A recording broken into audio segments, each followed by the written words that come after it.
I want to call to order the Subcommittee on Communications and Technology and welcome you all for our Media Ownership in the 21st Century hearing, and thank our witnesses for taking time to be here. We really appreciate your counsel and your testimony.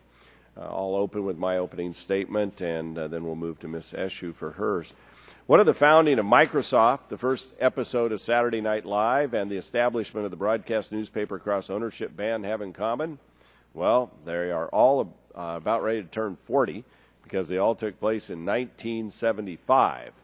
But where Microsoft has innovated and moved past a world where MS-DOS was the state of the art, Saturday Night Live continues to reinvent itself as an essential piece of Americana. The media ownership rules persist as though the Internet simply did not exist. Our laws need to reflect the reality of the world we live in today, not the world of the Ford administration. It is my sincere hope that today's discussion can spur us to rationalize the rules and regulations for a media industry that serves consumers in this century and not in the last. The Ford administration is noted there with one chairman of the subcommittee posed with Mr. Ford, just to put in context how things have changed beyond just my hairline. In today's media environment, traditional media like Bend, Oregon, thank you for taking that down now, traditional media like Bend, Oregon's KTVZ-TV and the town's Bulletin newspaper compete with Twitter, the Drudge Report, the Huffington Post, Fox News, MSNBC, CNN, the Wall Street Journal, and the New York Times. You can get it all right there. We live in an era of 24-hour news cycle and on-demand national media. But our laws assume a world where local newspapers and broadcast stations are so influential that economies of scale are dangerous to the public interest.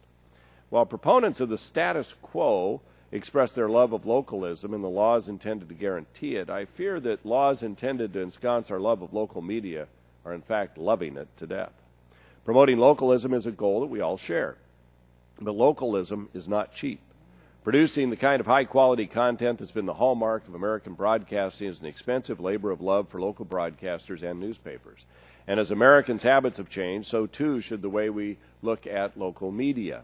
We live in a competitive landscape where increasingly we cherry-pick articles, we scroll through feeds and aggregators, and we have multiple national news programming options, and we DVR almost everything to time-shift the programming that we love. It's a different world, so why don't our media laws reflect these changes? The fact is the FCC's tried to change these rules as early as its 2002 review of media ownership rules when it recognized the competitive force of the Internet. The Commission would have done away with the ban on cross-ownership of a daily newspaper and a broadcast station and expanded the caps on local ownership of television and radio stations. But the courts overturned the FCC's proposed rule, not because it believed that repeal was unreasonable. In fact, the court determined that, and I quote, reasoned analysis supports the Commission's determination that the blanket ban on newspaper broadcast cross-ownership was no longer in the public interest, close quote. The Third Circuit threw out the proposed new rules because it thought the Commission relied too heavily on the Internet as a significant competitive factor. I wonder what the court would say today if the same proposal were before it.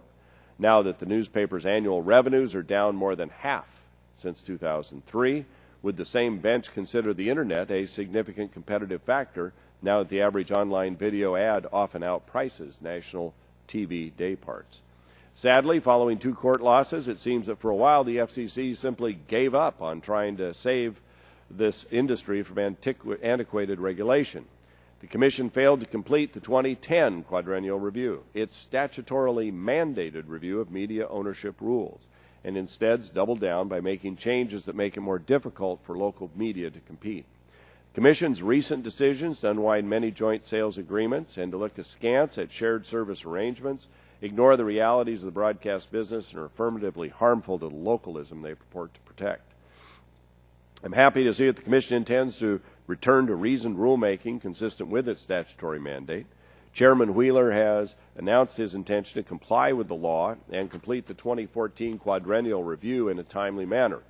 And while the law is very specific in the Commission's mandate to deregulate media ownership where warranted, given the recent set of FCC decisions, I am, to quote the man for whom this room is named, comforted very little. Without relief, I fear that local broadcast and newspaper companies will continue to struggle against unregulated competitors whose businesses are not hamstrung by decades-old regulatory assumptions. Newspaper classified advertising peaked in 2000 at $19.6 billion. In 2012, classified advertising brings in $4.6 billion. That's a 77% drop in revenues just from classified advertising, primarily due to shifts in classifieds to such Internet entities as Craigslist.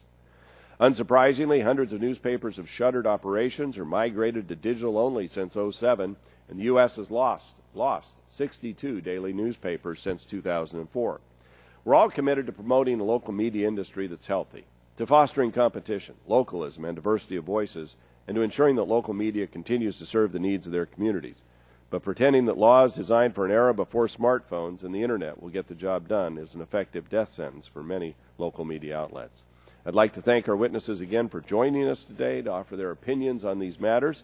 We appreciate your taking the time, and we look forward to your testimony. With that, I'd recognize the ranking member of the subcommittee, the gentlelady from California, Ms. Eshoo, for her opening statement. Thank you, Mr. Chairman, and welcome to the witnesses, and thank you for being willing to testify today at this important hearing that the chairman has called.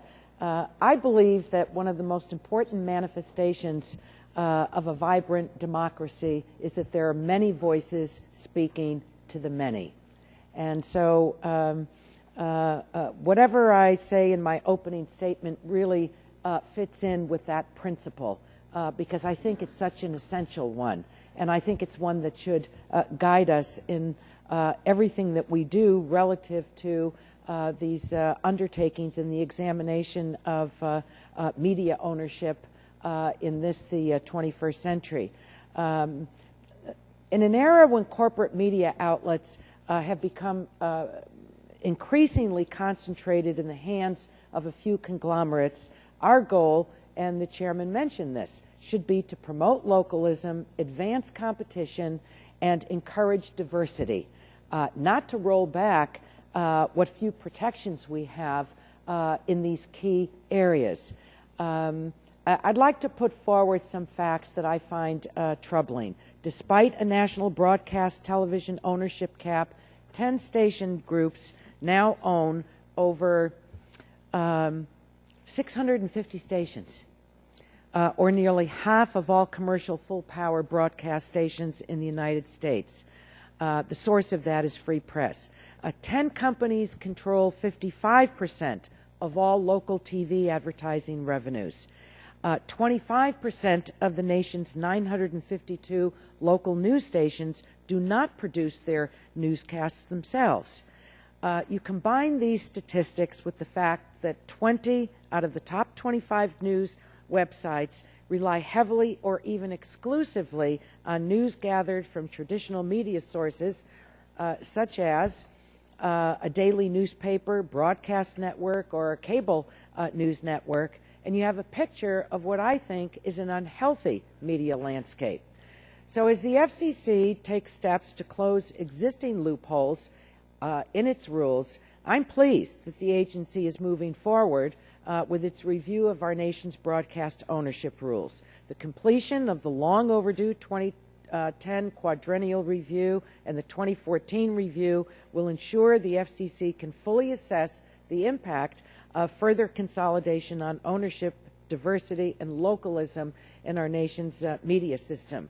And while some have criticized the FCC for cracking down on sidecar deals before concluding its 2010 review, I think that the agency has an obligation to enforce the existing rules on the books, regardless of the outcome of its review.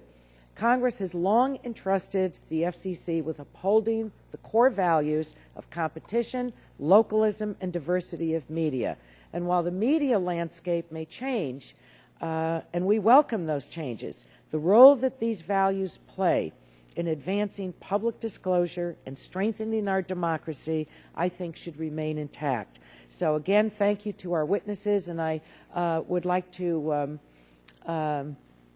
not only submit for the record a letter written by Common Cause, Mr. Chairman, supporting FCC action on JSAs, and I'd like to yield the remainder of my time to Mr. Butterfield. Without objection. Thank you. I thank the ranking member for yielding this morning, and certainly thank you for your passion on diversity. It's very much appreciated. Mr. Chairman, I offer the following statement. African Americans, Hispanic Americans, and Asian Americans own a combined 3% of all full-power commercially owned and operated TV stations here in the United States, and the number for radio are not much better. Access to capital, consolidation, and outdated ownership rules further stifle minority ownership. Increasing diversity ownership is important.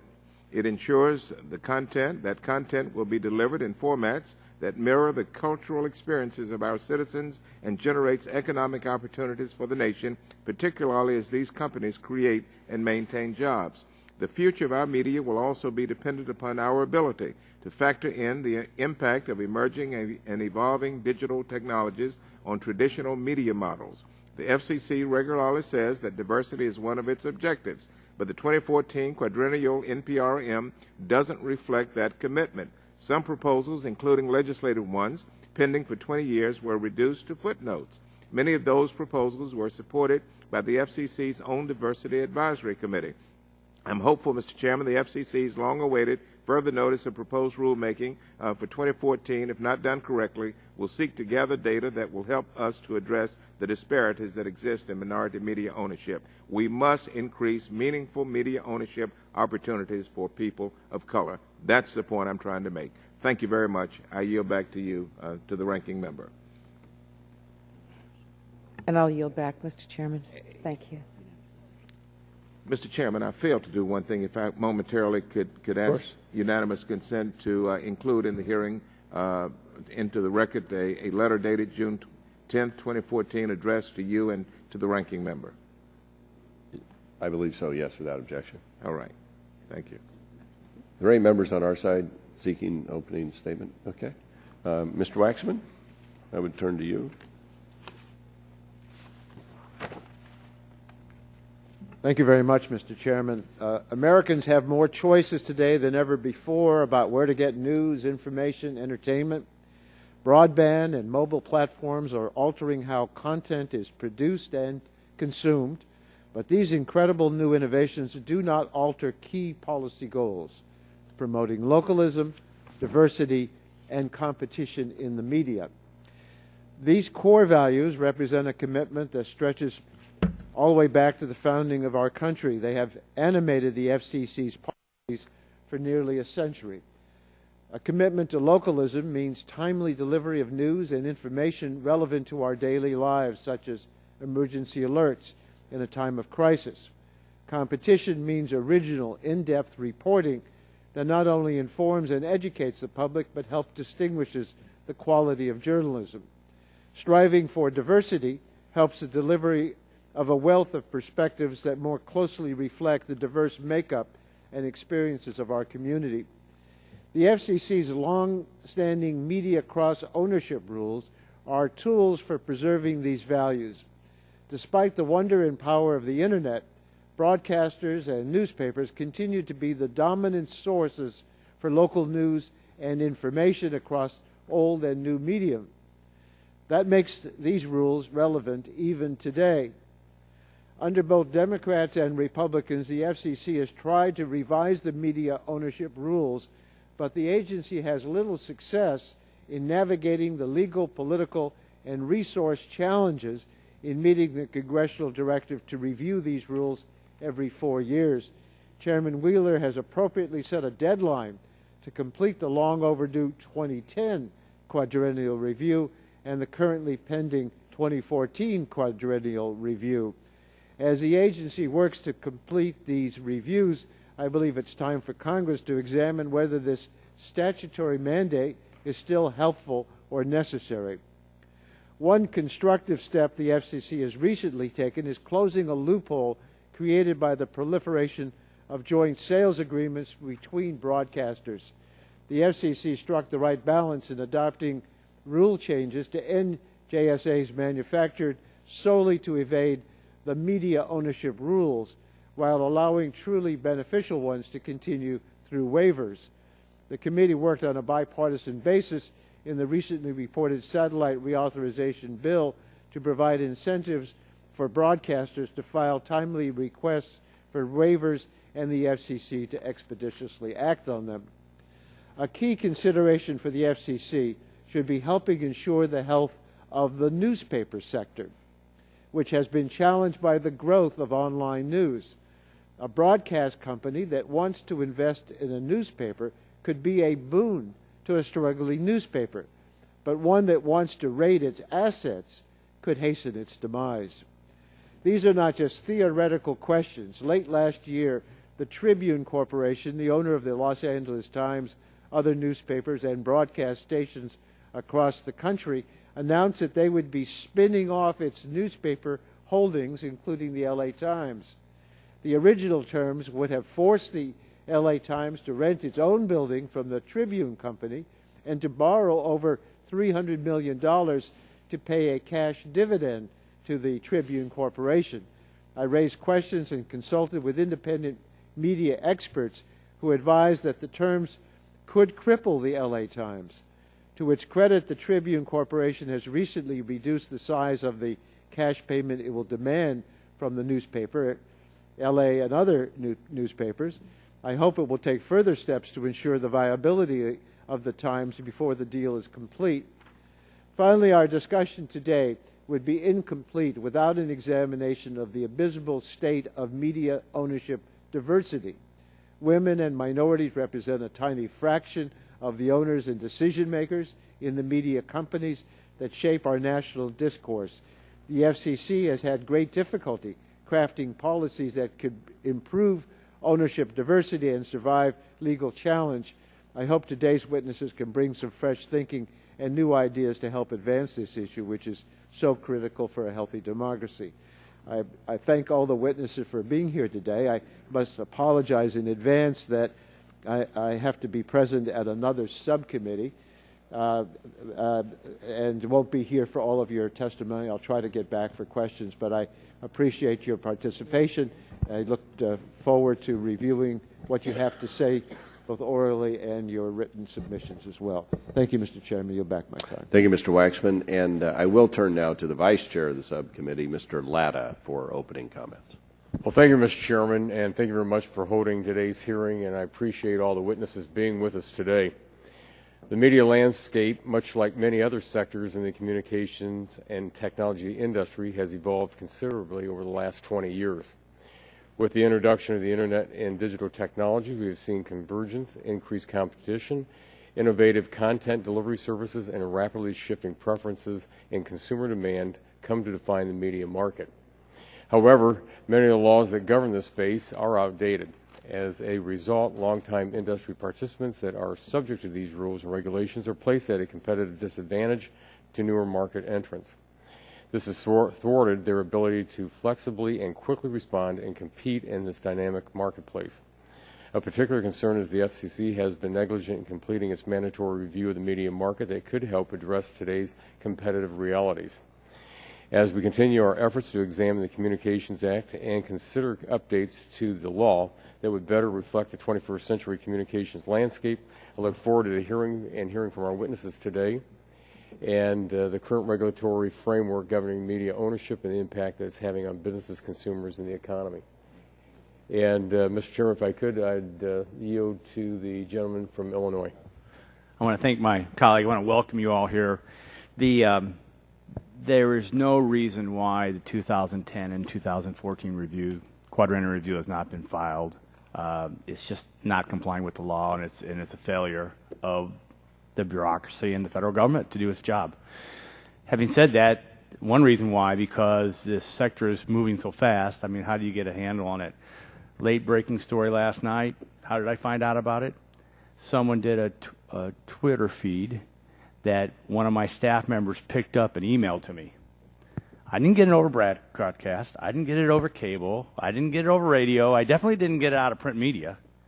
I got it out of this new world age of information flow. There is more access to information now than ever before. these media ownership rules stifle the ability for localism in rural America. I look forward to this hearing, and I thank you all for coming. Gentleman yields back balance of his time. All the opening statements are concluded, and we'll now go to testimony from our witnesses. And again, we thank you all very much for the work you've put into your testimony. We'll start off with Mr. William T. Lake, who's the Chief of the Media Bureau of the Federal Communications Commission. Mr. Lake, we're delighted to have you here before the subcommittee. Pull that microphone pretty close to your mouth or we won't be able to hear your fine words, sir. So thank you, and please, we look forward to your testimony. Thank you. Good morning, Chairman Walden. You really are going to have to pull this just about like that. How's that? Okay. That's much better. Good morning, Chairman Walden, Ranking Member Eshoo, and members of the subcommittee. My name is Bill Lake. I'm the Chief of the Media Bureau at the FCC, and I'm very happy to be with you today. I'd like to highlight a few points from my written statement about the actions that the Commission and the Media Bureau took in March relating to media ownership. First, the quadrennial review. The FCC is very aware of its responsibility to review its media ownership rules every 4 years. As you know, in March, the Commission began its most recent review, adopting a further notice that builds on the record of the ongoing 2010 proceeding. The further notice analyzes the evidence to date on each of the rules and discusses the diversity issues remanded to the Commission by the Third Circuit. I recognize that some observers, including members of the subcommittee, are concerned that the Commission has yet to complete its 2010 quadrennial review. As Chairman Wheeler noted in March, the Commission's inability to complete that review was not for lack of effort. We began the proceeding early in November 2009, compiled an extensive record, and circulated a proposed order in 2012, which remained before the Commission for over a year but failed to receive a majority. The further notice will enable all interested parties to supplement the record with information about the 2014 marketplace. The Chairman has committed to present recommendations to the Commissioners by June 30, 2016. Second, Shared Services Agreements, or SSAs. As part of the further notice, the Commission sought to improve its understanding of the sharing of services between separately owned TV stations. The Commission does not now require SSAs to be disclosed, and that makes it hard for us or the public to know what impact these agreements may have on our policies. The further notice invites comment on whether and how best to disclose SSAs. Third, TV Joint Sales Agreements, or JSAs. The Commission also adopted a report and order on TV JSAs. JSAs are agreements between stations in which one station sells advertising time on behalf of the other, typically all of it. Unlike SSAs, they are well known to the Commission. We have long recognized our duty to identify any interests that give holders a realistic potential to influence a station's programming or operations. We treat such interests as attributable. That is, we count the stations as being commonly owned for purposes of our ownership rules. The Commission tentatively concluded in 2004 that it should attribute TV JSAs just as it had done for radio JSAs in 2003. The rationale is that someone who controls a station's main source of revenue has a significant potential to influence the station's operations. Based on the record, and in light of the growing prevalence of TV JSAs, the Commission decided that it should attribute these agreements with a 2-year transition period for existing JSAs, as we had done for radio. Finally, I can provide a bit of context for the Media Bureau's public notice in March, which gave guidance to the industry on how the Bureau will process pending and future TV license transfer applications. In releasing the public notice, the Bureau sought to provide greater transparency to the industry about concerns that had come to light in our review of proposed license transfers. Transactions we've seen in recent years have involved increasingly complex relationships between stations that our rules do not allow to be jointly owned. In particular, more and more transactions involve combinations of sharing arrangements and financial ties such as options and loan guarantees. We have found that determining the economic effects of a transaction requires much more extensive analysis when stations have such complex entanglements. And though we must decide each case on its particular facts, case-by-case decisions by themselves may not give broadcasters the predictability they want as they structure deals. The public notice is intended to increase transparency by making sure that broadcasters appreciate that deals involving complex interrelationships require more extensive review, and by highlighting the combinations of relationships that we have found most troubling as we evaluate whether one station may have undue influence over another. By arming the parties with this knowledge, we sought to guide them as they structure future deals or consider amendments to pending transactions. From what we've seen so far, this increased transparency has been helpful. Far from coming to a halt, deal-making in the industry continues. Since mid-March, we have approved the sale of 36 full-power stations representing 12 different deals. Again, thank you for the opportunity to be here today, and I'm happy to take any questions. Mr. Lake, thank you for your service and for your testimony. We look forward to continuing the discussion. We'll now go to Jessica J. Gonzalez, Executive Vice President and General Counsel of the National Hispanic Media Coalition. Ms. Gonzalez, thank you for being here. Please go ahead. Thank you, Chairman Walden, Ranking Member Eshoo, and members of the subcommittee. I represent the National Hispanic Media Coalition, a media advocacy and civil rights organization working towards a media that is fair, inclusive, and accessible to all people. What happens in an overly consolidated media system that fails to reflect American multiculturalism? Here's an example from the radio industry, which is already plagued by major consolidation. On Clear Channel radio stations across the country, listeners are fed a steady diet of racism and stereotyping.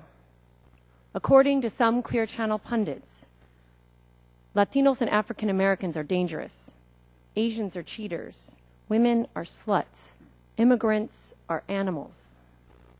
At a time when this country should be developing its proud multicultural identity, instead, this dehumanization of women and people of color is normalized over the public airwaves. We as parents of young children of color and young girls have to figure out how to explain these slurs to our children who don't see color, but yet are told at a young age that they are different, or they are feared, or they are less than. The harms of this rhetoric are deep and well documented. Clear Channel has 850 plus stations in over 150 cities across the country. It exploits the lack of strong radio ownership limits to insulate its stations from free market accountability mechanisms, such as losing audience share or revenue. It is totally out of touch with the communities it serves. Media ownership limits are vital to the health of our democracy. These content and race-neutral rules promote ownership diversity, viewpoint diversity, localism, and competition. Broadcasters and newspapers play a critically important role in informing Americans and influencing attitudes towards people of color and women. Broadcast TV and radio reach over 98% of us, and reliance on over-the-air TV is prevalent in poor, rural, and non-English speaking communities. Internet sources are far from achieving parity with broadcasters when it comes to disseminating information, particularly local news.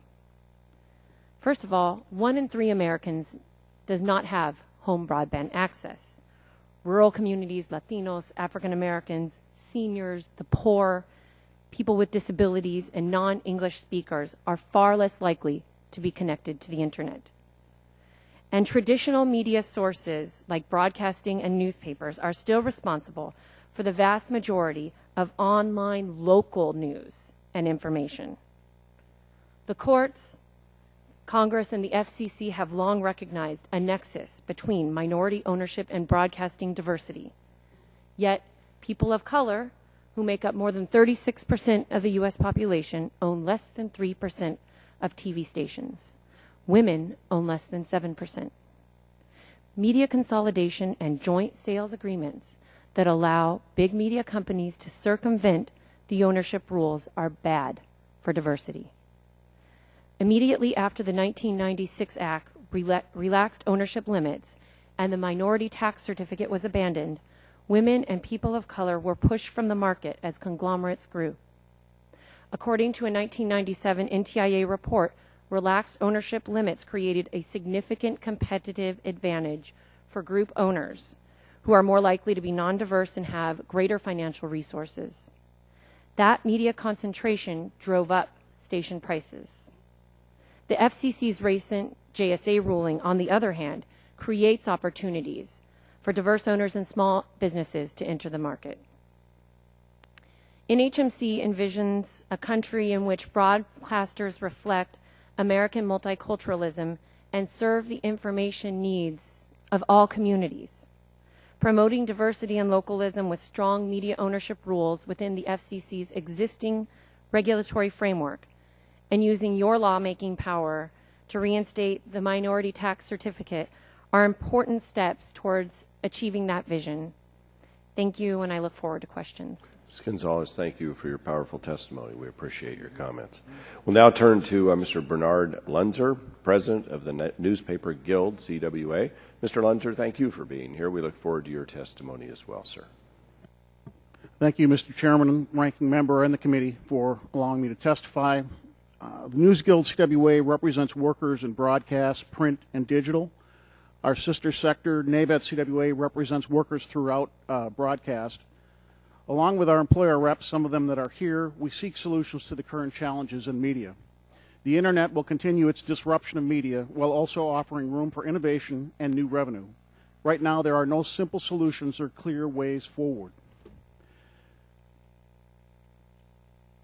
We support Chairman Wheeler's stated intent to rein in JSAs, study shared service agreements, and maintain the status quo on cross-ownership between print and broadcast. Further consolidation will not help. It's not about saving call letters, mastheads, or websites if they only duplicate information from elsewhere. JSAs, SSAs, and more cross-ownership will result in fewer employees, less news coverage, and less diversity in both areas. It also will not stimulate diversity in ownership. Already, JSAs and SSAs have substantially reduced coverage in towns like Youngstown, Ohio, and Honolulu, Hawaii. In Youngstown, for example, 4 TV stations are operated by Lynn Media, with duplicated material being presented on those stations. Lynn Media is in competition with 2 other stations that are owned and operated in conjunction with the Youngstown Vindicator newspaper. When Lynn consolidated stations, it eliminated most newsroom jobs in the accredited newsrooms. The Vindicator and its broadcast stations have small staffs in their newsrooms and share material. Overall, employment has shrunk and diversity of coverage as well. Cable, by the way, adds almost nothing locally. We're often told that combinations allow for more coverage. That's just not the case, as the efficiencies are used purely to increase profitability through less staff. Honolulu is a similar case to Youngstown and well documented. 3 of 5 stations operate as if they were a single news operation with almost identical news, significantly diminishing local coverage. In Syracuse, New York, and Peoria, Illinois, Granite and Barrington Broadcasting swapped and combined news operations in each city. Our union commissioned a national study done by the University of Delaware. The study reported that 70 workers were laid off and 16 were reassigned. Barrington Broadcasting now runs 3 stations in Syracuse with the same news staff. The Syracuse and Peoria markets both lost competing and different points of view in news coverage through duplication. We get to a situation where some broadcast stations are essentially zombies. Broadcasting continues, but there are few, if any, employees involved. The JSAs allow for consolidation on the advertising side. We believe the goal of restricting JSAs where more than 15% of sales are attributed to another station is a good one. We also agree with the FCC about studying SSAs to see if similar restrictions would be in order. There needs to be a procedure and a test to revive such stations, allowing for more hiring, diversity of coverage, and the potential for diversity of ownership. The FCC is on the right track if that really is the goal. Again, further concentration will make this worse. The status quo continues the current dilemma. Only new guidelines will provide for a better competition and a robust landscape that may allow for diversity of ownership, which is at scandalous levels, as has already been discussed here. Let me also strike at the heart of the myth of diverse content, because the Internet is adding so many voices. This is a very important point. Much of what the Internet has added is opinion, not well-sourced, and not particularly helpful. A Pew study of Baltimore, a Tribune paper, in 2012 demonstrated that although there were 53 news outlets for local content, 83% of stories were repetitive with no new information. Legacy print content providers accounted for 48% of content, with local broadcast providing about one-third. Almost no breaking information came from the non-legacy platforms. Since the study, the Sun, the Baltimore Sun, the principal provider of news, has shrunk substantially. As a labor union that cares deeply about democracy, we believe further concentration will mean less credible news and information to citizens as major debates take place over the future of America. Citizens should expect their rights to be paramount over broadcasters, as has been established in law. We need real innovation and investment as we continue forward in the 21st century. Consolidating existing organizations with fewer employees does not get us there. I would also note that the breaking news last night on the Virginia election, I got that through a print source that actually came in through a tweet. The original news actually came from a print organization. I look forward to any questions. Thank you. Mr. Boyle, you are now recognized for your 5 minutes. Congressman Terry, Ranking Member Eshoo, and members of the subcommittee. On behalf of our 2,000-plus member newspapers, thank you for providing this opportunity to testify. The subcommittee's focus on media ownership in the 21st century is appropriate. Many of our ownership regulations are creatures of the 20th century and are no longer suitable for today's multimedia world. My testimony will focus on one such outdated regulation, the newspaper broadcast cross-ownership ban. The FCC adopted this ban in 1975. The rule prohibits investors from owning both a daily newspaper and a television or radio station in the same market. At the time, the Commission feared that one owner could control all of the news and editorial viewpoints in a community. Many ideas that sounded perfectly reasonable in 1975 now appear behind the times. Those were the days of a single nationwide telephone company, gasoline rationing, and bell-bottoms. Today's media ownership regulations must reflect today's media.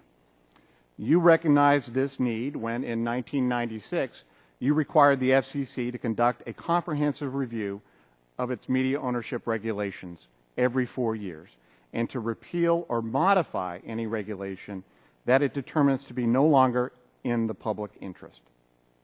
Well, NAA is getting ready to file comments in the Commission's 8th proceeding in nearly 20 years, examining the validity of the 1975 cross-ownership ban. Remarkably, none of these proceedings has resulted in any changes in the rule, creating an endless cycle of regulatory uncertainty for newspapers and broadcasters. We all know that American consumers have access to more information and viewpoints today than ever before. According to a recent report on the personal news cycle, the average American recalled getting her news from between 4 and 5 different sources in a week.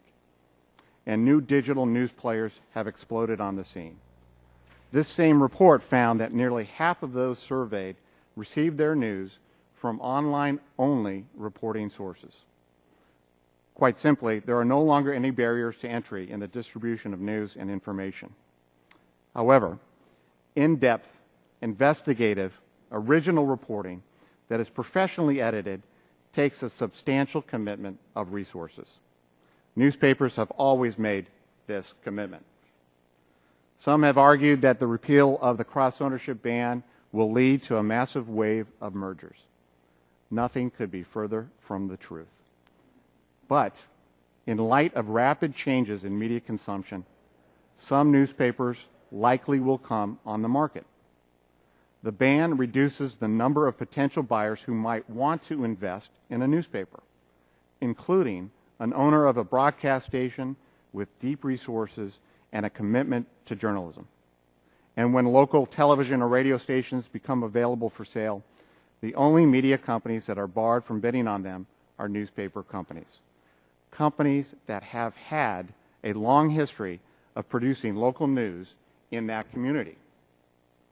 Some of the nation's top journalism has occurred in communities that have cross-owned newspapers and broadcast stations.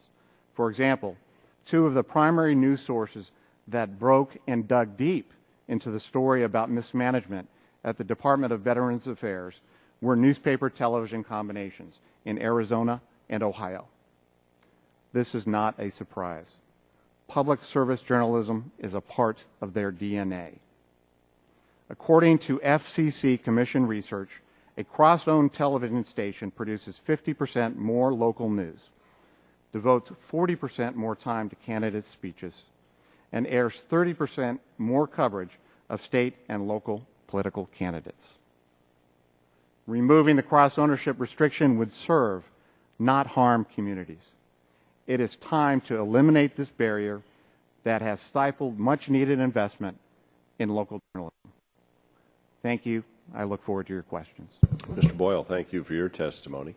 We'll now go to Mr. David Bank, who's the Managing Director of RBC Capital Markets.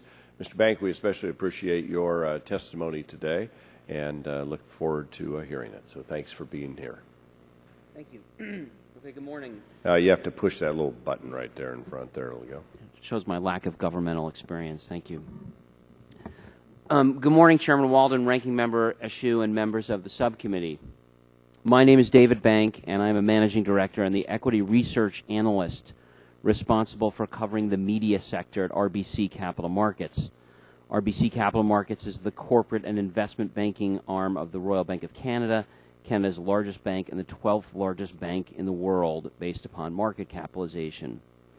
I primarily advise institutional clients such as pension funds and mutual fund managers with respect to broader themes and specific company fundamentals in the media industry. I help advise investors with respect to how they should be positioned in the media space given current and future industry dynamics. I've covered the media space for approximately the last 15 years, during which a tremendous amount of change has occurred in the broad media landscape, especially with respect to three things. The first, how consumers apportion their time consuming different media. The second, the new media outlets that have become available to those consumers. And third, the business models available to those operators and the competitive forces within the media space.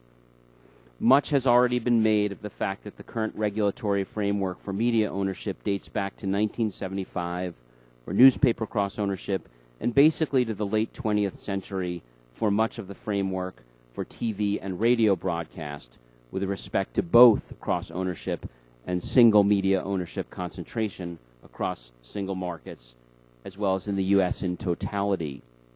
The financial markets, the capital markets, are keenly aware that this regulatory framework was created before the dynamically changing nature of the media ecosystem that has overtaken us at light speed over the past few years had been developed. The financial and capital markets are even more keenly aware that consumer behavior itself has changed massively as a result of the evolving ecosystem. Specifically, the current regulatory framework was constructed in a media ecosystem that basically didn't include the Internet. While it may have contemplated a broad PC-based Internet consumption environment, it certainly didn't contemplate a mobile application-based ecosystem. For an illustration of this point, I would ask you to look at Exhibit 1. As you can see, hopefully, from this exhibit, about 45% of consumers' media time is now spent on either the Internet, on PC, or some sort of mobile application. That's 45%. We think this is a reasonable starting point to view the framework through which we might want to evaluate the relevance of current rules to the existing ecosystem. In terms of traditional media, there is probably no surprise that consumers still spend more of their time with television than any other medium, as they have for decades, including the time period in which the current regulatory framework was constructed. However, the consumption within the TV paradigm has shifted greatly in a way not necessarily reflected in a regulatory paradigm shift. The primary shift has been the consumption of TV moving meaningfully from a world dominated by broadcast content to an increasingly fragmented one where the American viewer now consumes the majority of TV content from dual-stream advertiser and subscription fee-supported cable channels. Exhibit 2 illustrates, even 10 years ago, the majority of adult 18 to 49 primetime audiences was not on the big four networks, but rather skewed slightly more toward non-broadcast. Today, that shift is even more pronounced, with broadcast controlling only about a third of the primetime audience. As a result, it's clear to us that broadcast TV regulation should probably consider a framework in which pay TV in total as an ecosystem is a competitor. This is the case in small and big markets alike. Further, TV isn't the only medium that has seen an increased fragmentation in audience over the past 15 years. The radio ecosystem has clearly undergone an evolution beyond simply a broadcast transmitter since the time when the regulatory framework was constructed. Broadcast radio has probably been less impacted by the advent of traditional subscription services, such as Sirius satellite radio, than the television ecosystem, despite the fact that Sirius has 26 million paying subs today, with millions more of trials and inactive radios currently on the road just waiting to be activated.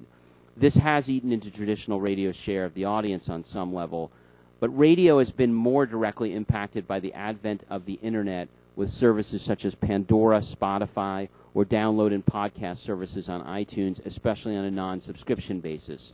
Simply considering digital radio services offers a framework for which the world has dramatically changed. Digital's audience skews younger, but the trend of total population penetration is irrefutable, as illustrated in Exhibit 3.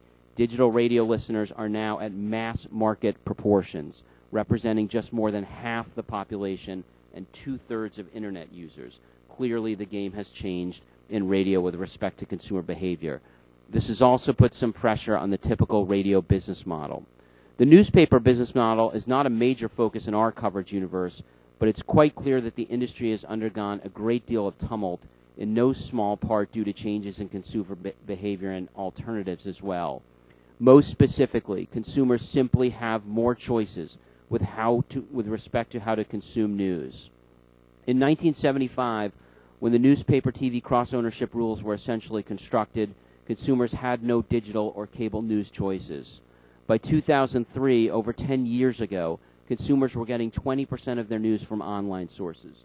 Today, that figure is around 40%, as illustrated in Exhibit 4. That is an astounding change in consumer behavior, having a material impact on the ecosystem.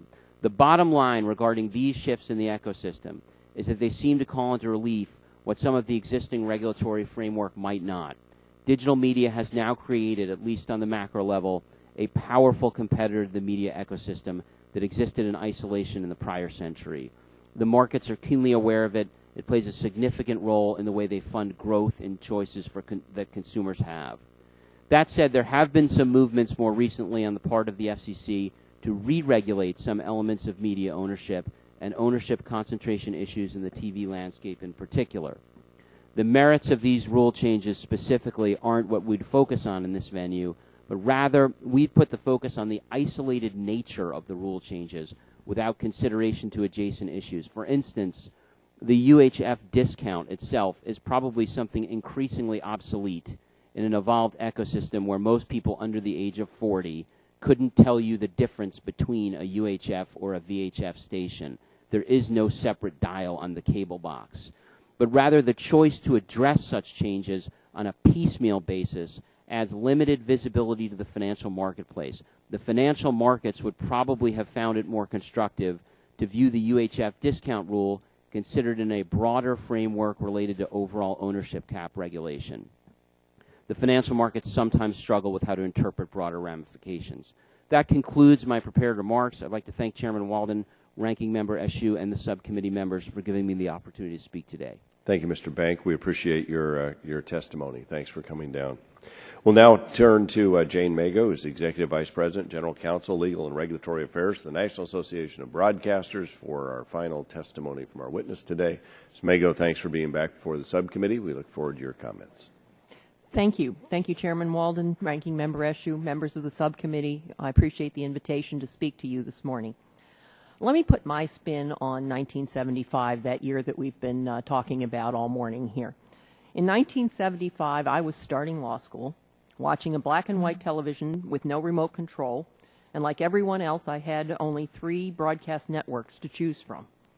Cable wasn't available to me, and satellite television was only delivered to huge earth stations that were owned by cable companies.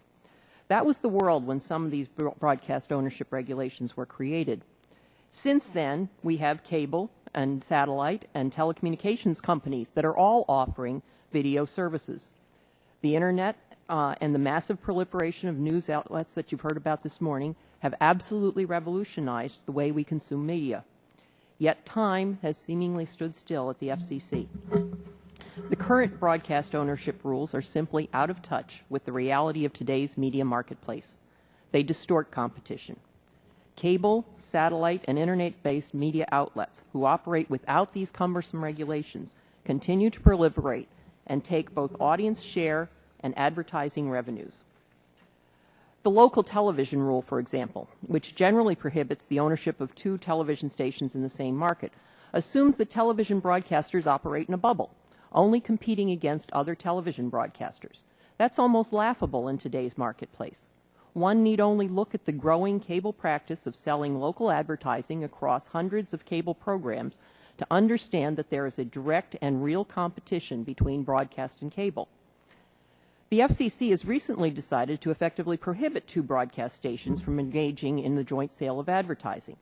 But the large cable operators, along with satellite companies and AT&T and Verizon, have been unimpeded as they join forces to create a single source that jointly sells local television advertising.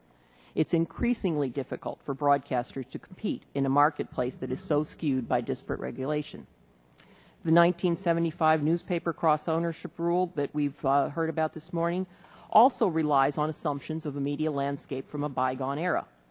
The FCC itself has said that the prohibition against newspaper broadcast cross-ownership is not necessary to advance its goals of localism and competition, and it has recognized that the rule is overly broad as related to the alleged goal of promoting viewpoint diversity, particularly with regard to radio. Yet, this outdated rule is still on the books. To maintain the ability to provide quality local service and compete with newer technologies, broadcasters need a more level playing field with our competitors. That leads to my second point. Broadcast ownership rules must keep pace with market changes. Congress wisely required the FCC to take a fresh look at the ownership rules on a regular basis in light of competition and repeal or modify those that no longer serve the public interest. But the FCC has failed to follow your direction. The last review was done in 2007, and rather than complete the most recent quadrennial review as required by statute, the Commission rolled its 2010 review into 2014, and then announced that it would not likely complete that review until at least mid-2016.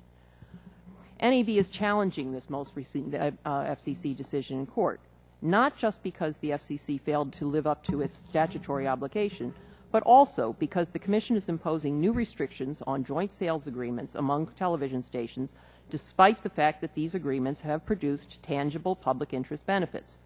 NAB has shown that these agreements produce more news, more foreign language television, and other community-focused programming. Amazingly, the new rules will force broadcasters to unwind agreements that the Commission had previously approved. Finally, consideration of the broadcast ownership rules must be based on real evidence, not speculation. To address this, NAB asks Congress to undertake an examination of how the FCC's administration of the broadcast ownership rules has stifled investment and opportunity in broadcasting. In this time of intense consolidation in other parts of the communications industry, these ownership rules are increasingly outdated and have significant harmful consequences on local media. Regulatory practices that starve media of capital investment are a proven failure. They serve no one, not current broadcasters, not interested new entrants, and most importantly, not the American people. In sum, NAB is asking for you to ensure timely and fair revision of the broadcast ownership rules. Maintaining the status quo, creating new restrictions, or even just kicking the can down the road is a disservice to the American people. Thank you, and I'm happy to answer any questions. Ms. Mago, thank you for your testimony. We appreciate it, and we thank all of you for sharing your thoughts with us today. We'll go now into the Q&A portion of our hearing. So, Mr. Lake, in the SiriusXM merger in 2008, the Justice Department acknowledged that satellite radio services do not just compete with each other, but with a broad array of possible consumer substitutes, including AM and FM radio, CDs, iPods, and other MP3 players. And as you know, many new cars now have docking stations or Bluetooth capability to connect all that up with other audio services, including internet radio, webcasting over Wi-Fi, cell phones, and other handheld wireless devices, and the new digital HD radio receivers, which allow old-fashioned broadcasters to send up to 3 digital channels of programming over AM and FM bands, bundled together with the excellent analog channel. Terrestrial broadcasters now contend with Spotify and Pandora and other services, so it's a much-changed audio market in terms of competition for ears. What's the delay? How do you justify not changing the radio rules on ownership? We have looked very carefully at that in our 2010 review, compiled a great record, and we are looking at those trends in the use of radio and other audio sources. They haven't indicated to us yet that we should change the local radio rules. Really? Again, we have just called for further input. We're very interested in knowing how... Have you changed anything relative to the radio rules since 1996? No, those rules have not been changed since Congress put the current... Do you think the market has changed since 1996 in terms of audio offerings and competition in the audio marketplace?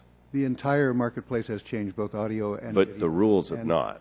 Our task is to try to determine at the current state of evolution, what are the appropriate rules. And again, we're very open to all input on that subject. Because I sense from your testimony you're not. I mean, it kind of indicates you're going to go with the existing rules. Right? What we've done, I think, is to analyze the record as it now stands. We have a very extensive record, but we're very open to further input. And I think if you read the further notice carefully, it says what it says, which is that we're open to all further input. All of the issues are open. Okay. I'm glad to hear that because, as you know, I was a radio broadcaster. We had to do the Olympic ring theory to justify having 2 AMs and 3 FMs in a market that was, I don't know, several hundred square miles probably. And I always had competition with XM and Sirius. That was really before Pandora took off. I've got 5 audio platforms out there, and you all allow, and Justice allowed XM and Sirius to merge and said, here's the marketplace as we see it. And then for broadcasters, you say, oh, no, you can't have another platform in a market. We frankly rescued some stations that were in pretty bad shape and restored local programming, split them apart. And I just think you guys don't get it, that the marketplace has changed dramatically. And the statute requires you to get it. And here we've been a quadrennial review, and for a whole set of reasons, not yours. You don't have a vote at the commission, so I'm picking on you, but not really. Okay, but the message will get through because I imagine the commissioners listen in occasionally. And I just wonder, television has changed. Newspapers are going broke. Craigslist has done amazing things to classified advertising. Mr. Lunzer, you probably don't have a lot of people working in the classified ad bureau anymore, do you? And a lot of it was propped up by legal notice requirements through the housing crash with foreclosures. That made up a lot of revenue, but that's going away. And I worry about future newspapers. I don't even like what they write about me sometimes, and I still worry about them. Some of the time, yeah, well. But the point is, it's a vibrant marketplace, and I think our rules are outdated. And so, again, I worry about what you're doing with the JSAs, because I sense from your testimony, Mr. Lake, it's almost like you think that the sales department controls the news department. The conclusion we reached with respect to both radio and TV JSAs is that if one station controls the principal source of revenue for another, it's likely to have an influence on the ability to influence the conduct of the second station. And that's the test under our attribution rules. Huh. Okay. I'd like to go to Ms. Mago. You said that that because of some consolidation, the market's actually better served. What's your evidence for that?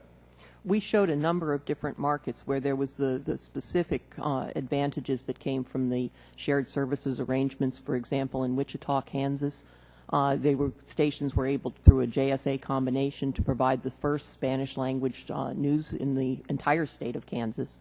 Similarly, in a situation in Eureka, California, you had 2 stations that didn't have any local news at all. By combining their resources to be able to get the efficiencies that came through those shared operations, both were able to start news operations in the Eureka market, where there'd only been one before that, and that's something that was a great advantage to the communities. All right. My time's expired. Thank you all for your testimony and the work you do in this area.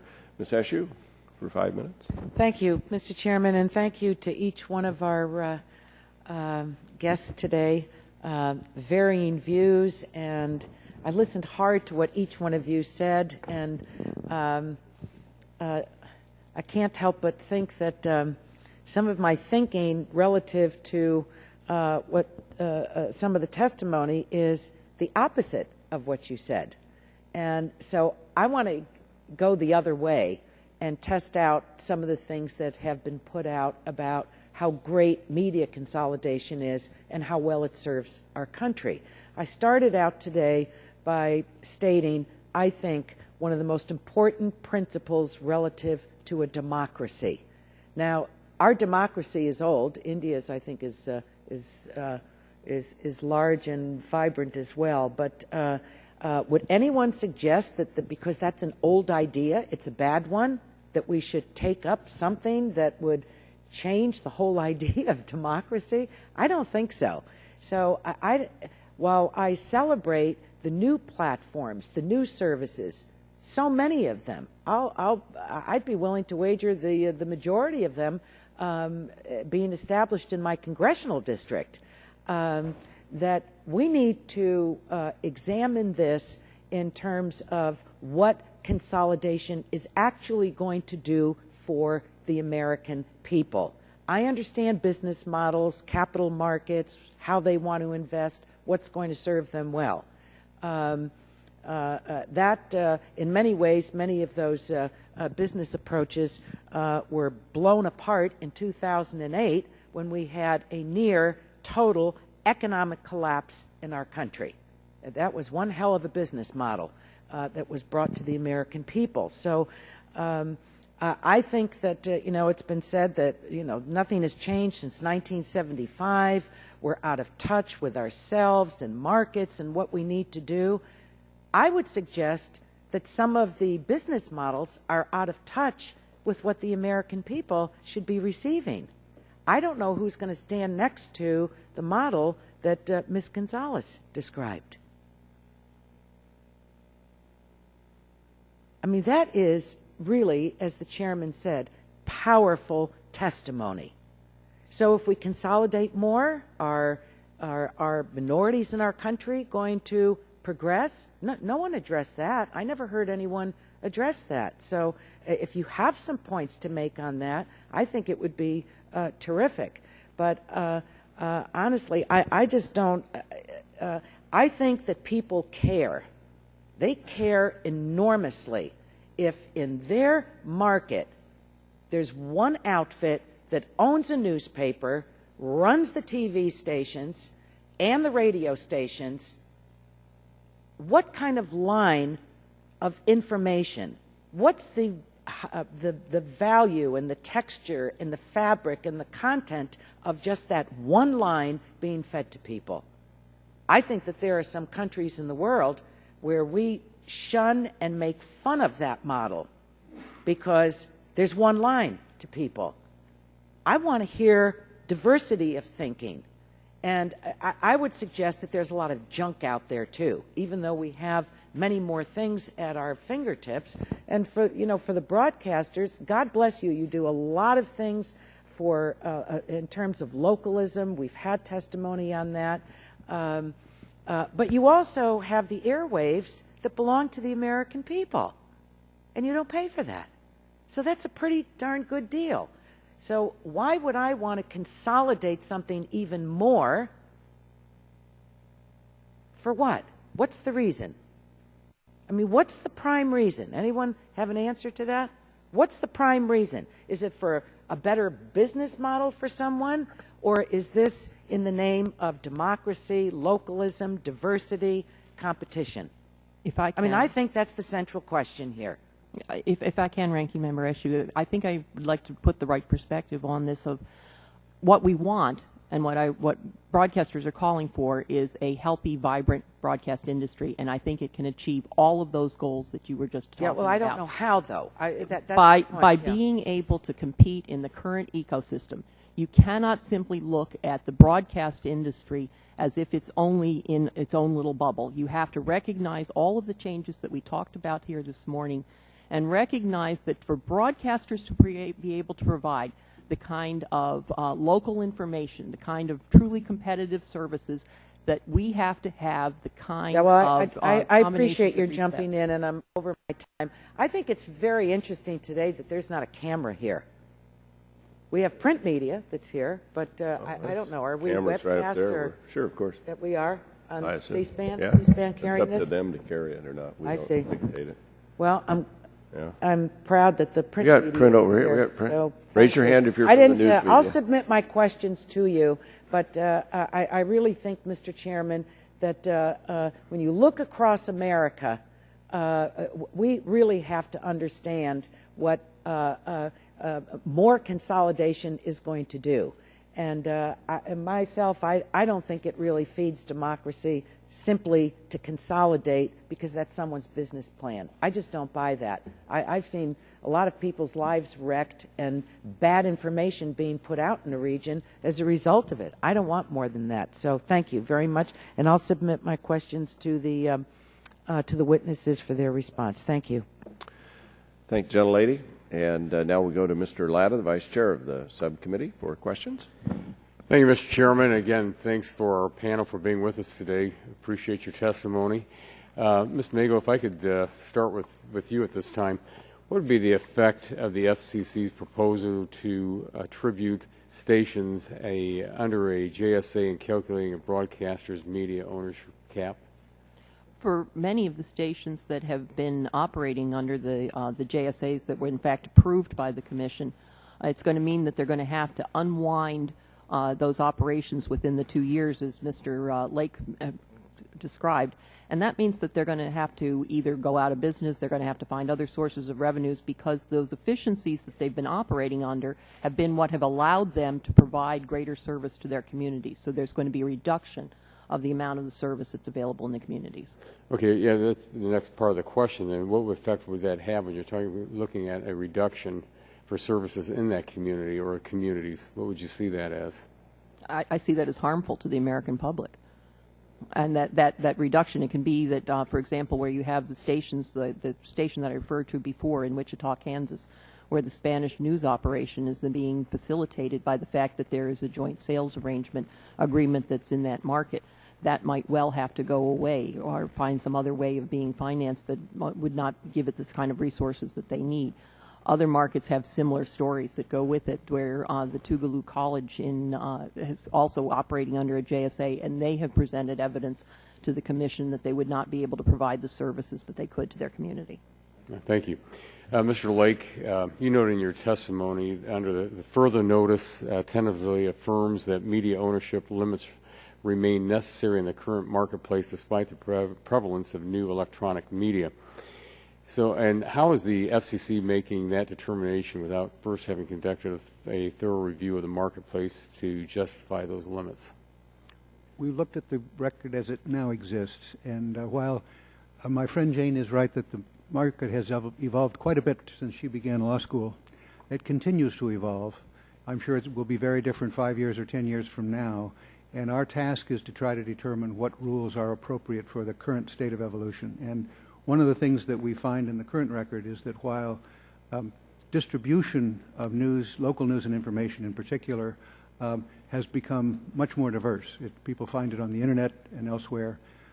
The sources of that news and information remain principally the traditional media, newspapers and broadcast television. We also note that while broadband is changing everything in the country, there remains about 30% of the population that doesn't have broadband at home. In 5 years or 10 years, if that figure is much closer to 100%, and if the electronic media are generating more original news than they do today, that might have tremendous implications for our media ownership rules. What we're trying to do is to look at the state of the market today and decide what rules are appropriate to the market today. And as I say, we're basing our tentative conclusions on the 2010 quadrennial record, but we've invited comments on our further notice, and we'll look very carefully at the updated information that people submit. Yeah. Well, thank you. Mr. Bank, if no changes are made to the current regulatory system and the ownership caps remain where they are today, what's your prediction for the world of traditional media in the next 5 years? Well, what I would say is that the perspective of the capital markets on a daily basis, on an hourly basis, is the intense, increasing competition that's being ratcheted up by a competing ecosystem from the online media world. I think that over that period of time, over a 5-year period of time, we would expect to see continued wallet and mind share loss by the traditional media players to online media. I don't think they're going out of business in the traditional media world, but I think it's going to be a less, it risks being a less healthy environment, and because of that, the capital markets will have to evaluate how they're willing to fund growth in that area. Let me follow up with your testimony is very helpful in showing us the trends in today's media consumption. What does that mean to the investment community overall when you look at that? I'm sorry, what? Well, when you look at the trends that you're talking about, what does it mean to the investment community when you're looking at today's world out there and into the next few 4 to 5 years? I think again the focus of the capital markets is to invest for the greatest potential return, and that is often connected with the long-term growth perspective. And I think if you look at a lot of those exhibits, what you see is, on some level, a decline of share potentially going from traditional media to online, and typically dollars will follow that share, whether it's advertising revenue, viewership, whatever it is you can measure. I think those are the kinds of things that capital tends to chase. Thank you very much. And Mr. Chairman, my time has expired, and I yield back. Thank the gentleman for his questions and you for your answers. We'll now go to Mr. Lujan from New Mexico. Thank you for your questions. Mr. Chairman, thank you very much. Mr. Boyle, with your recommendation to eliminate the ban, are there any restrictions that you would replace the ban with? No, we think that the ban should be fully eliminated for radio, newspaper combinations, but also TV newspaper combinations. It makes no sense that a top-rated television station in a market that has resources and a deep commitment to journalism can't invest in a local newspaper in that market if that newspaper becomes available. Investigative, original reporting that's professionally edited is very expensive to do. And we don't think there's going to be a massive wave of mergers. There may be some markets that a newspaper comes on the scene. And we think for too long, investors have been on the sidelines. Well, Mr. Boyle, well, I have concerns with the response, and with this reason. If there are no restrictions, I don't see anything that keeps one entity from controlling everything. And we only get news from one source. And that's where my concern is. And that's why I was hoping that I would hear some restrictions. But maybe we can have a conversation about that later. I only have a few minutes. I'm going to move on. Ms. Mago, I appreciate very much the remarks bringing attention to an outdated rule, an era, a bygone era, a marketplace that has changed dramatically with rules that were put in place in the 70s. Should we get rid of DMAs? I'm sorry? Should we get rid of DMAs? The DMAs are actually fairly current. They reflect the market patterns. DMAs were put in place in the 40s and 50s. The designated market areas are something that has been created through the Nielsen services. In fact, they're adapted as you go along. So that indicate. If I may, so we should get rid of an antiquated rule that was written in the 70s, but not antiquated rules that were written before then. No, sir. I'm not. I'm contesting the notion that it is simply that the DMAs have not changed. In fact, they do change. and they're reflective of the market patterns and the commerce that is within any given area. So DMAs create a bubble. I'm sorry? DMAs create a bubble for broadcasters to operate in, correct? No, they reflect the markets where the broadcasters are in fact operating. They are the commerce area around where the broadcasters and the others in that market are. They reflect the businesses that advertise on whatever broadcasting service is there, and they in fact are updated. Very good. That's another conversation I hope that we can have. I'd be happy to talk with you more about that. Well, yeah, all that we've learned about that, where there's local communities all around the United States and orphan counties that don't get local broadcast news. So clearly, something's broken. When local rural Americans are left out in the dark and don't know what's happening in their backyard, and when local newspapers aren't providing coverage up there because it's too far to commute to take a local newspaper. I come from a state where my legislative district takes 8.5 hours to drive across. Out here, I drive through 6 or 7 states. But people seem to forget about rural America, and that's where my concern is in that particular area. But we'll be happy to talk with you more about that and really address your concerns. I appreciate that. Ms. Gonzalez, you noted in your testimony that since 2006, there's been nearly an 80% decrease in full-power TV station ownership by African Americans. Some may use that number to argue that existing media cross-ownership rules have done little to preserve diversity in broadcast ownership. I find it interesting, however, that over roughly the same period, the use of GSAs by broadcasters has grown substantially. For example, data indicates that while GSAs were only found in 4% of the ownership transfer applications pending before the FCC between 2001 and 2004, by earlier this year had ballooned to 25%. Based on these figures, do you think there's a correlation between the tremendous uptick in the use of GSAs that in many instances help broadcasters go around the media cross-ownership restrictions and the decline in minority ownership of broadcast TV stations? Yes, there seems to be a correlation. I will note in Ms. Mago's testimony, she mentioned one example in Kansas where there is a JSA that's providing Spanish language news that didn't otherwise exist in that DMA. I think that example is a prime candidate for the waiver process that the FCC articulated in its JSA order several months ago.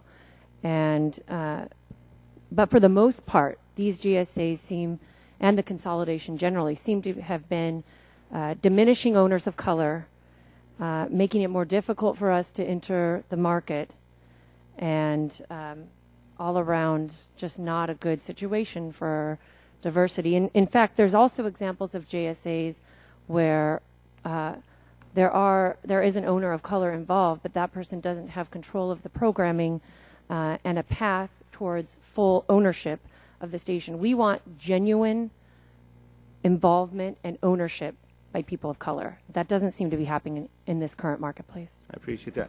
And Mr. Chairman, I know that I have not heard any of my colleagues say anything to the contrary, that we don't want to see more ownership with minorities as well.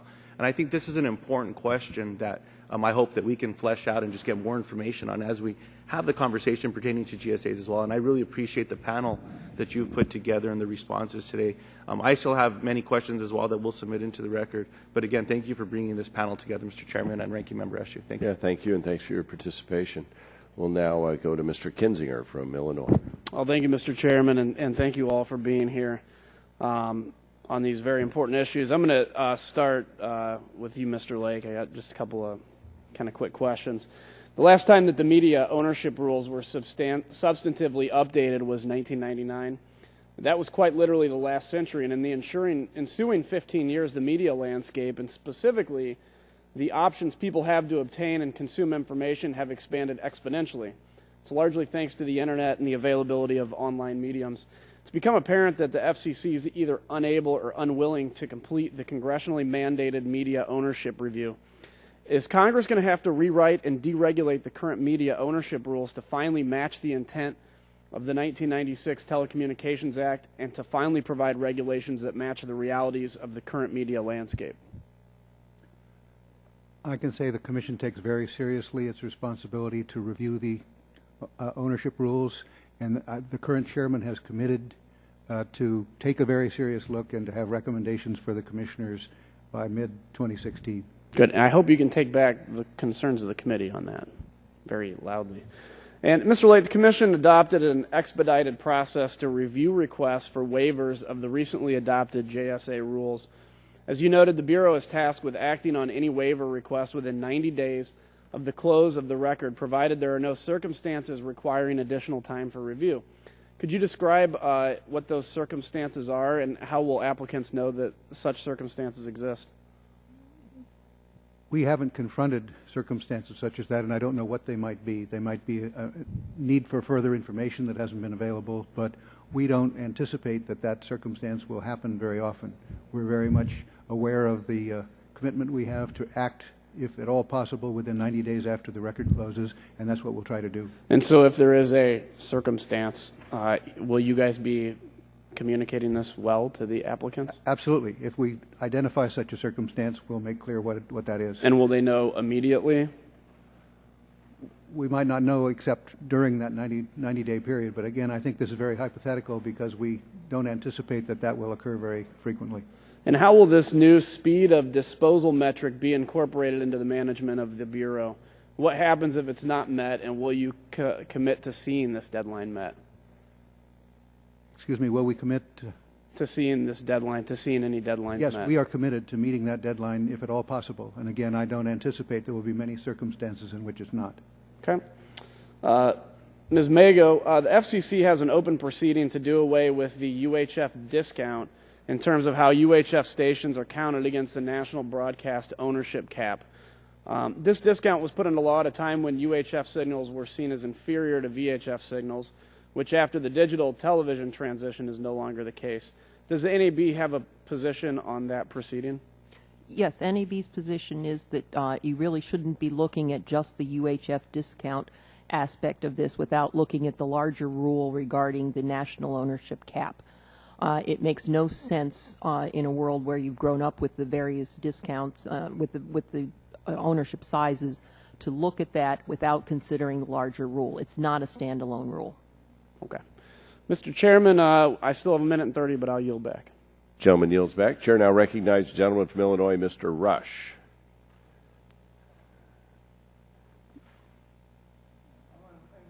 You know, turn on your mic. Mr. Chairman. We're glad to have you back, Mr. Rush. Well, and I'm very glad to be back, Mr. Chairman, and thank you for all your concern for both of me and my wife. I really appreciate it. I want to welcome all the witnesses, and I want to let you know I appreciate your testimony, and I appreciate you spending this time with us to discuss the FCC media ownership rules. And this is an issue, an area of concern that I've had over the last 21 years that I've been in Congress. And certainly in terms of my years on this committee and on this subcommittee, has been one of my primary concerns. And I'm really I've taken a position over these past couple of decades that one of the reasons why I sit on this committee is to increase the number of minority ownership of media across the country. And I must say to you, I am dismally disappointed.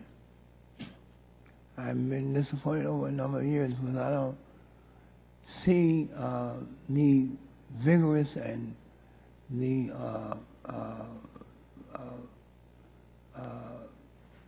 I don't see the vigorous commitment from the FCC. I'm disappointed in the excuse making and the continual excuse making. And it's worse now than it's ever been in the last 20 years that I've been in this Congress. 21 years that I've been in this Congress. This is the worst time for media ownership by minorities. As a matter of fact, in the last, if I'm not mistaken, in the last 3 or 4 years, the percentage of media ownership by minorities has dropped almost 60% in the last 4 or 5 years. That's not a good report. That's a horrible report. And as we sit there are only 4 African Americans who are on television stations in the nation, in this great nation of ours. And we have an agency that is responsible for ensuring that the airwaves of the American people, that there is some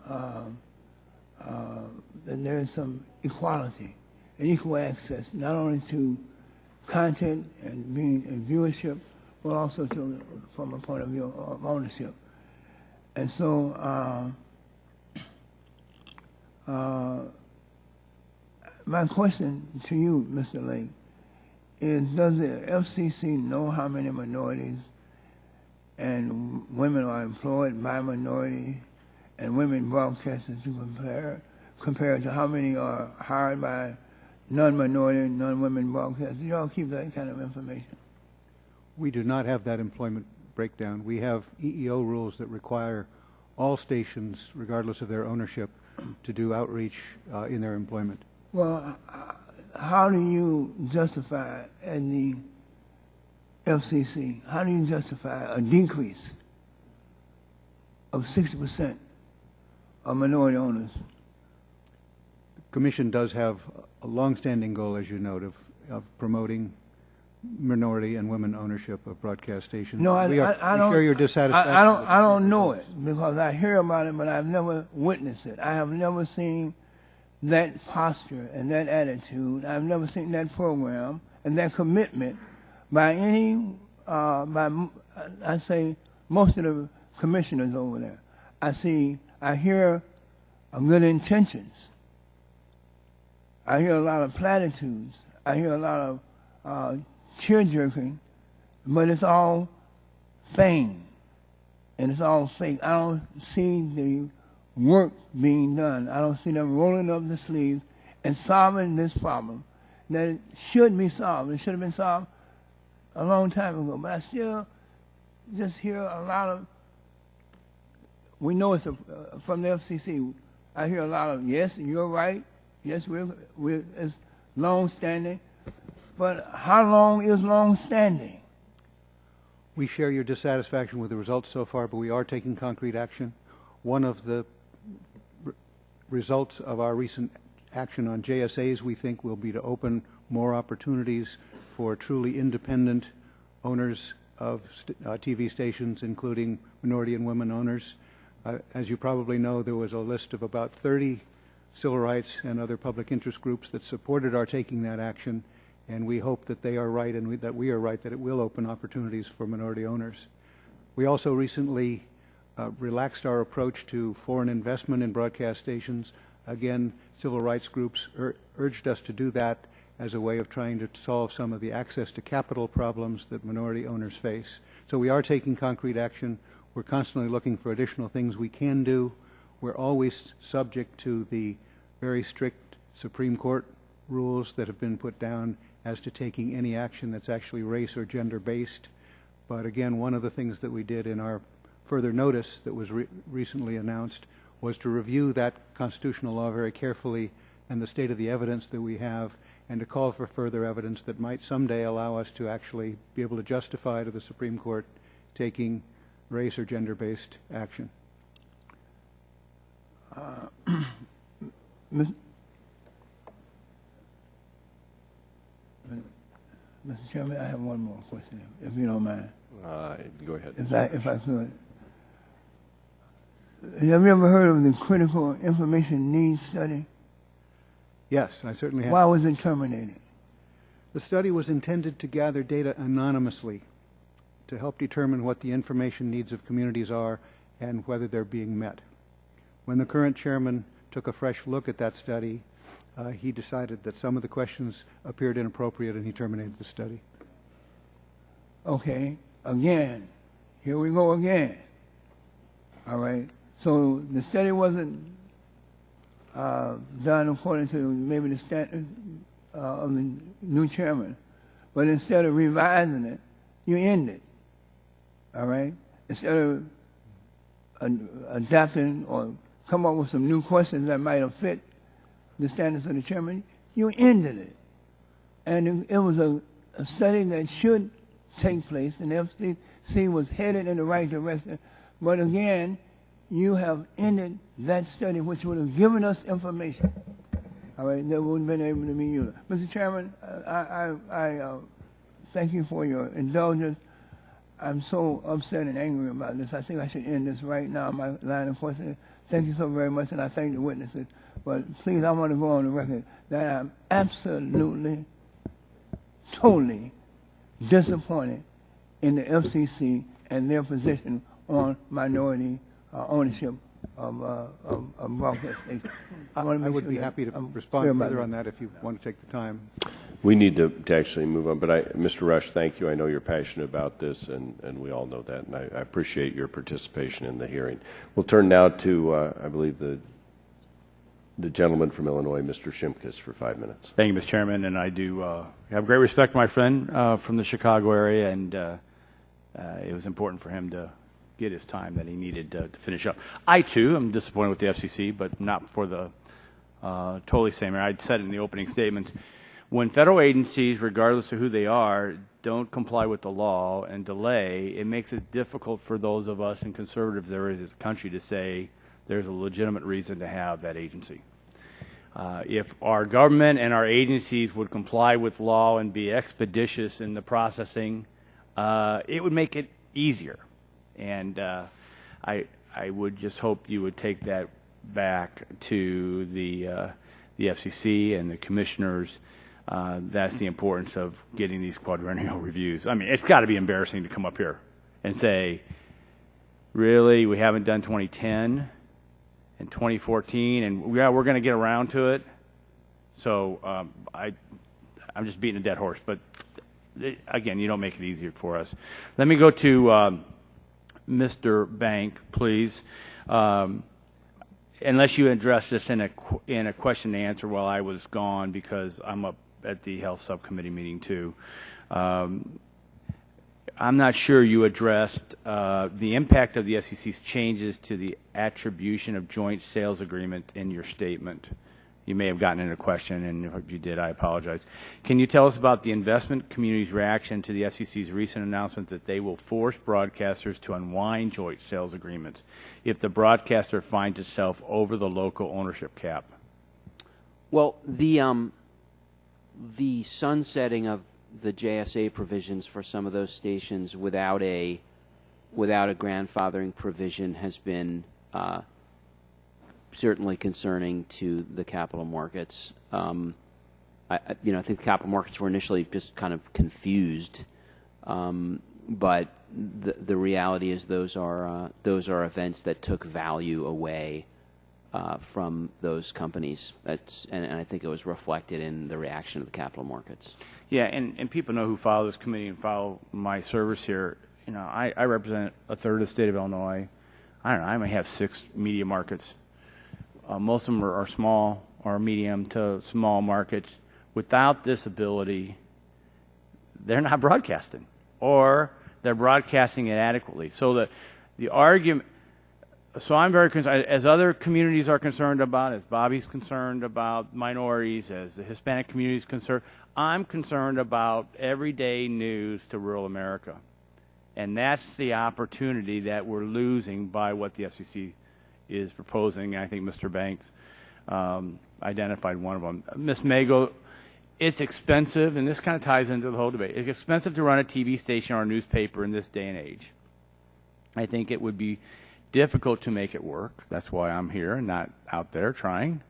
Mr. Walden tried in a different era, pretty much. But there are successful companies out there with proven track records and have continued to do so and do it well. Doesn't it make sense to allow good companies with good resources to put their expertise to work in failing stations or newspapers? Absolutely. We believe that good stations can invest in their communities, create greater localism, also create more opportunities. They can invest in quality journalism, provide better service to the communities, and that's all good for the American people. And just the stories that I know from local, small to medium-sized markets, you have helicopter access where you didn't have it before. You have real news broadcasting versus satellite in news. You might have a new state-of-the-art weather station that may be more predictive than the old one or the old station. So that point needs to be made as we do as members of Congress bring our differing voices here, try to collectively raise those concerns. Rural America cannot be left out in the ability to receive real-time, accurate information, and these agreements help them maintain that in a very competitive world. So I appreciate you all being here, and again, I apologize for not spending more time with you, Mr. Chairman. Great hearing, and I yield back my time. Thank you, Mr. Shimkus. We appreciate your participation as always. We'll now turn to Mr. Long as our final member with questions. Thank you, Mr. Chairman. Ms. Mago, you may not be able to answer this question. As Executive Vice President and General Counsel, Legal and Regulatory Affairs of the National Association of Broadcasters, but I hope you can. Are you familiar with the program that the NAB has to encourage minority ownership of stations?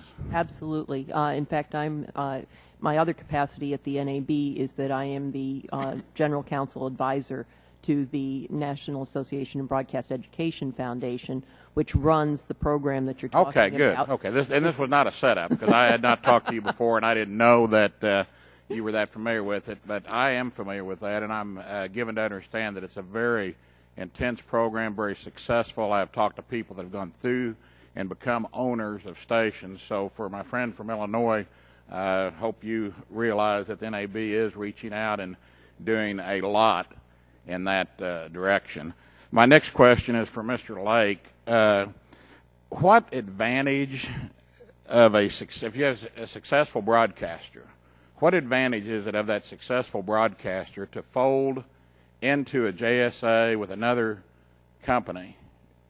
What would be his advantage? If I have a successful Rock'em Sock'em station on the air, making a lot of money, what's my advantage to fold that in with a JSA with another station? What a number of stations seem to have concluded is that they would very much like to have a duopoly in a market in which our rules don't allow a duopoly, and that going into a JSA, which is often combined with a number of other entanglements between the stations, is a way essentially to go around our local TV rule and establish a de facto duopoly where a true duopoly or a legal duopoly wouldn't be allowed. So it'd be good to give up a large percentage of my profits and things so I could fold into this arrangement if I'm a successful station. Typically, these arrangements are not between two established successful stations. Exactly. In my area, we have a station that came on the air as a UHF, and yeah, I'm old enough to remember that. And it was for all these years forward, it was kind of like Ted Mack's Amateur Hour, and there's a few of you in here old enough to remember Ted Mack. But and it was just it was going to fold. It was going to be out of business. I don't care if you would have brought in a minority owner, a non-minority owner, whoever it is. At the end of the day, these stations have to make money. They have to be successful. And I think that the message I would like for you to take back to the FCC, other than trying to do a quadrennial review in less than 10 years or something like that, would be that they need to be cognizant of these operations. The stations I'm talking about in my market, in my hometown that I'm talking about in particular, that news station that used to look like Ted Mack's Amateur Hour now is winning national awards. Now, yeah, they folded in. They closed the building they were in and tried to lease it or tried to sell it. They moved across town into a successful station. But that, I mean, I don't understand. I mean, I come from a 30-year business background. I don't come from politics. I wasn't a politician before I ran for this. So at the end of the day, I did talk radio for 6 years. And I know when you do talk radio, you want to put people in those stores. You've got to be motivated to do a good show, get in there, and sell product and have people, support your sponsors. So it's all about capitalism, making a profit. And I just think that if you all blow up this thing, that station that is getting all these news awards now that used to do terrible is going to be gone. Whether you bring in a minority owner or whatever kind of owner you bring in, if it's not a successful station, it's not going to work very well. So I guess another question for you would be, would you rather that these failing broadcasters, such as the one I described, go out of business than to be influenced, as you said earlier, by having a JSA with a successful broadcaster? Are you really that worried about the influence they may have? Would you rather them be out of business? A few things in response to that. The facts of these circumstances. Answer that question first, Yes. if you will. Yes or no, would you rather them be out of business? We have expressly in our rules an opportunity for a station that's failing to obtain a waiver of our local TV rule, and we have granted failing station waivers. So if a station is failing, it doesn't have to take a backdoor of trying to become dependent on another station through a JSA. It can come in and seek a waiver. We also have indicated that we are wide open to consider waivers of the JSA attribution rule itself in appropriate circumstances. There are very different circumstances. There are circumstances in which these de facto duopolies have been established between two major network stations, clearly not a failing station situation. But if this failing station did a GSA with a successful station like I've described, and you blow this up or unwind it, then that station would either have to cease to exist or they'd have to go find another space across town and go back to being a failing station. I mean, it's going to be too late to come in for this waiver you're talking about, correct, or not? It may not be too late. Again, we have entertained and granted a number of failing station waivers. Okay. Thank you all for being here today, and I've gone over my time, so if I had any time, I'd sure yield her back. I appreciate that. Thank the gentleman for his participation, all of our witnesses for your testimony and answer your questions. I'm sure we may have a few more for the record that if we do, we'll send you and look forward to getting your response to it. Obviously, this is an issue that spans the spectrum of philosophy and the committee in a marketplace that's changing pretty dramatically and rapidly. And it's an issue we'll continue to pursue one way or another. So thank you all for your participation. We stand adjourned.